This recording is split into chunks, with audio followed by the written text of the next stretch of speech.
What's up? It's Sean from The Morning Show, Rumble in the Morning on FM99, by the way. We're here at the Lunatic Luau, Lunatic Luau 22. It's so nice to be back. And I'm here with guys who are also back, Dirty Honey. Thanks for having us back. John and Mark joining me here. Thanks for being here, guys. No worries. Oh, yeah. How's the weather treating you? Sweaty. Yeah, it's warm. It is, but luckily you're going to go on when it's a little later. The temperature go down a little bit. It'll be a little less humid. Maybe I can wear a long sleeve. Oh. You know.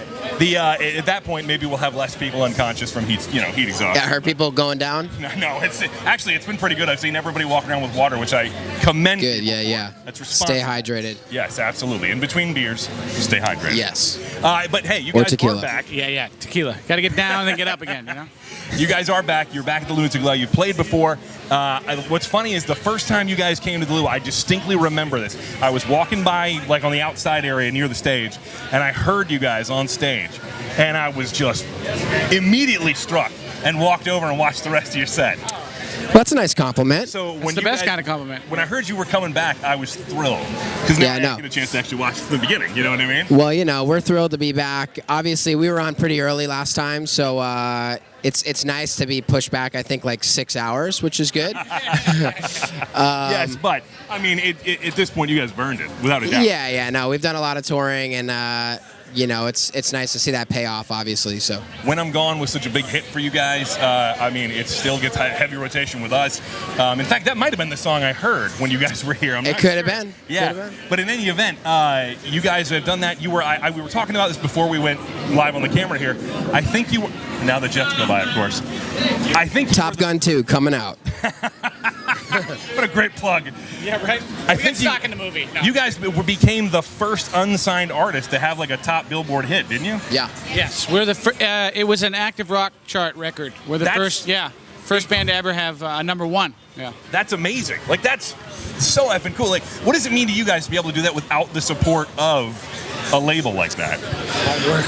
Yeah, a lot of hard work, obviously, from the people behind the scenes. But honestly, it was a happy accident the way it happened, and the song started taking off as we were sort of looking at options for record deals, and it just kept going. And we were kind of looking around, thinking, who's going to add to this momentum that we have? And our manager and another close friend were really the ones that were just like, it doesn't really seem to make sense right now for you guys to sign one, so let's just see where this train goes, and it's still rolling. So. I was going to say, yeah, I mean, so far it's working out pretty well for you guys. Yeah, we're doing okay. So we're making our maiden voyage to Europe in like 10 days, so we're excited about that as well. Y'all before you leave the continent. Yeah, exactly. Nice, good for us, lucky for us.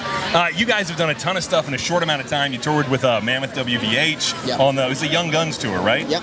Yeah, how was it working with Wolfgang Van Halen? Man, I mean, it was really good. I think the fans got a really pro show. Everyone delivered every night. Wolfgang's band and Wolfgang are top-notch performers. It was, I think it was a great night of rock and roll for everybody. I mean, they got 2 hours of, and we're obviously a varied style from them, but we sold a lot of tickets and right. And it was, I think it was great for everyone. That was another thing I wanted to ask you guys about. I mean, you have a very distinct style, which I really dig, by the way. I just want to throw that out there. Thank you. There are other bands out there who sound like they're trying to do it. It sounds genuine coming from you guys. You know what? I agree with you. I feel like I hear a lot of Chris Robinson would, when you were asking me before about advice that he may have given, the word he likes to use a lot is authenticity, and I do feel like the style of rock and roll that we play and write comes authentically to us, and it sounds authentic to the audience. But for whatever reason, I hear a lot of bands. There's a couple from the UK that I've heard that are like trying to do like almost a Skinner Southern rock thing, and it's just something's not quite right there in the recipe. Trying to do a Skinner sound from the UK. Yeah. That's something. Sweet Home Alabama with an English accent would be really weird. But I will say, like, there is a maturation process to any artist, and it took us a while to find, the authenticity in what we were trying to do, and that was a conversation we had in the early days, and I'm sure there's a lot of bands that'll happen to as well. So right. I wanted to add to that. I think the big thing was we started as a cover band, and but we weren't your typical cover band playing what was popular now. Right. We were only playing rock and roll from the 70s. So the goal, you know, and we knew we were really good at it, and we knew we had Mark, who like no one can sing the way he sings. So I think the goal just became like, how can we write our own songs that are this good? Yeah. You know, I and get then that, yeah. and that was the real hump. Was just like, how do we just we play this so well, so naturally. These are the records we found in our parents' collection. So Absolutely. how do we just do our own version of it and have it be that good? I completely understand that thought process. We were writing other stuff where I think the both of us were kind of like, this isn't true to either one of us. Right. He said to me a lot, he's like, I don't know what to do with my body with this song. And I wrote it, you know, I wrote the riff, and then I was like, I don't know what to do. It's like the Will Ferrell the thing. I don't know what to do with my hands. Yeah, exactly.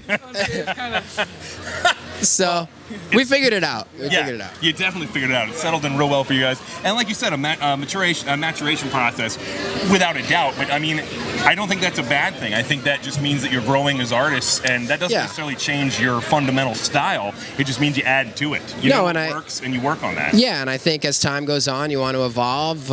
Any rock and roll band that we've appreciated over the years, from Led Zeppelin to the Stones, Aerosmith, like the only one I will say, the one caveat is AC/DC. They kind of just do that one thing so brilliantly that. How did they get lucky enough to have two singers that sound the same?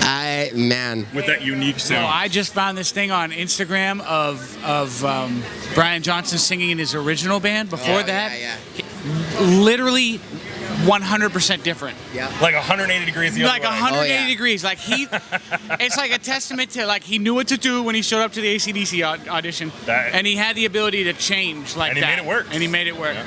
Well, just like you guys. I mean, you know what works, and you make it work. Well, you're making it work. You got to make it work. And I talked about your style, and that it brings me to a point. You guys have toured with, like I said, Mammoth WBH. Yeah. You toured with Black Crowes. You've toured with Skillet, I think, right? Didn't you guys tour with Skillet? Skillet and Alter Bridge. And Alter Bridge, yeah. That's so many, right there, so many different styles of music. What does it mean to you guys to be able to fit kind of into any of those shows? Because there's a lot of bands that can't do that. Like Slipknot's not touring with Black Crowes. You know right. Well, you know, I don't know if we fit, but... but I mean, you kind of fit it, like... Nobody looks at you guys and says, well, they don't belong here. Right. Enjoy it. You know? I think a lot of people might scratch their heads and say, that's interesting. You know, that's cool. I think we add a little flavor to the current rock scene, if you will, that I think it's, you know, generally a little heavier. Alter Bridge and Skillet are definitely a little heavier than us, and we're more like blues based. Has a lot of the electronic sound. Yeah. And they have smoke guns, and you know, they put on a great show. But you know, we just try and do what's authentic to us, and that's rock and roll. We're a rock and roll band. We're not a hard rock band. We're not a rock band. And you know, if people like that, if they appreciate it, obviously that's good on them. But well, that's awesome. Yeah, touring with all those bands has been nothing short of like amazing. But yeah, getting to tour with the Black Crowes was definitely a dream of mine. Southern Harmony and you know, Shake Your Moneymaker. Those are definitely in my collection growing up. So well, that's awesome. Look, you guys are playing here in a little while as the sun starts to go down. I will actually be out there in the crowd this time watching the whole set. All right.